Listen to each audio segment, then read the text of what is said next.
Hi friends, ഇന്നൊരു പുതിയ വീഡിയോസുമായി നിങ്ങളുടെ മുന്നിലേക്ക് വരുന്നത്. നല്ലതുപോലെ പെൻസിൽ ഡ്രോയിങ് ചെയ്യാൻ ഏതെല്ലാം ടൂൾസാണ് ഉപയോഗിക്കുന്നത് എന്ന് നിങ്ങൾക്ക് പരിചയപ്പെടുത്തി തരുകയാണ്. അതുപോലെ തന്നെ പുതുതായി വന്ന ബിഗിനേഴ്സിനൊക്കെ ഈ വീഡിയോ നല്ല ഉപകാരപ്രദമായിരിക്കും. മെക്കാനിക്കൽ പെൻസിൽ ചെറുതായി ഔട്ട്ലൈനൊക്കെ ചെയ്യാൻ ഉപയോഗിക്കുന്ന പെൻസിലാണ്. ഞാൻ ഉപയോഗിക്കുന്ന പെൻസിൽ ആർട്ട് ലൈനാണ്.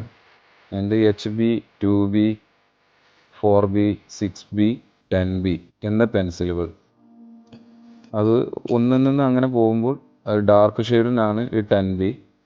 എൻ്റെ ഏറ്റവും ലൈറ്റ് ഷെയ്ഡാണിപ്പോൾ HB. പിന്നെ ഫ്ലാറ്റ് സ്കെച്ച് പെൻസിൽ, അതും യൂസ് ചെയ്യാറുണ്ട്. ബാക്ക്ഗ്രൗണ്ട് സെറ്റ് ചെയ്യാൻ ഉപയോഗിക്കുന്നത് ഞാൻ ചാർട്ട് പെൻസിലാണ്. അത് സോഫ്റ്റ്, മീഡിയ, ഹാർഡ്, അങ്ങനെ 3 എണ്ണമാണ് ഞാൻ ഉപയോഗിക്കുന്നത്. പെൻസിൽ കൂർമ്മിക്കുന്നത് പെൻസിൽ കട്ടർ, പെൻസിൽ ഷാർപ്പ്നെസ് ചെയ്യാൻ നൈഫ്, ഇതിനായി ഗ്രാഫൈറ്റ് പൗഡർ യൂസ് ചെയ്യാറുണ്ട്. ഇങ്ങനെ 4ൻ്റെയും 2ൻ്റെയും ഫ്ലാറ്റ് ബ്രഷുകൾ യൂസ് ചെയ്യുന്നത് നല്ലതാണ്. കോട്ടൺ ബഡ്സ് ബ്ലെൻഡ് ചെയ്യാൻ പേപ്പർ സ്റ്റെമ്പ് യൂസ് ചെയ്യുന്നു. മഷി കഴിഞ്ഞ ഒരു പെൻ, മുടിയുടെ അതുപോലെ തന്നെ താടിയുടെയൊക്കെ വെള്ള ഷെയ്ഡിന് അത് ഒന്ന് അമർത്തി ചെയ്താൽ വളരെ മനോഹരമായി അതിൻ്റെ മേലെ ഷെയ്ഡ് ചെയ്താൽ വെള്ള കളർ നിൽക്കുന്നതാണ്.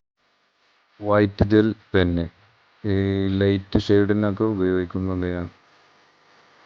ഇറൈസർ, മോണോ ഇറൈസർ, വൈറ്റ് ഷെയ്ഡിന് അതുപോലെ തന്നെ ചെറിയ ചെറിയ വൈറ്റ് ലൈനുകൾ അതൊക്കെ ചെയ്യാൻ വേണ്ടി ഉപയോഗിക്കുന്നതാണ് മോണോ ഇറൈസർ.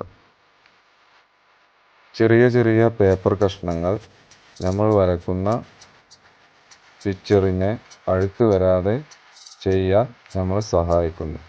നമ്മളെ ഹാൻഡ് ഈ ചെറിയ പീസിൽ വെച്ച് ചിത്രം ചെയ്താൽ ആ ക്യാൻവാസ് നന്നായി നമുക്ക് ചെയ്യാൻ ഉപകാരപ്രദമാവും.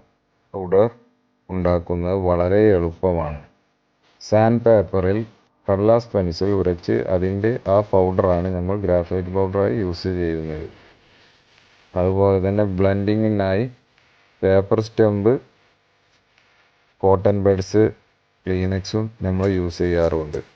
അതുപോലെ ഷെയ്ഡിങ്ങിനായി ബ്രഷും ഈ ഗ്രാഫൈറ്റ് പൗഡറും ഉപയോഗിച്ച് ഷെയ്ഡ് ചെയ്യുന്നതും ചിത്രം വളരെ മനോഹരമായി ചെയ്യാവുന്നതാണ്.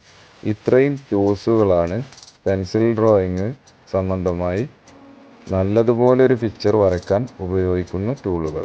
എൻ്റെ വീഡിയോസ് കണ്ട് ഇഷ്ടപ്പെട്ടവർ ലൈക്ക് ചെയ്യുക, കമൻറ്റ് ചെയ്യുക, സപ്പോർട്ട് ചെയ്യുക.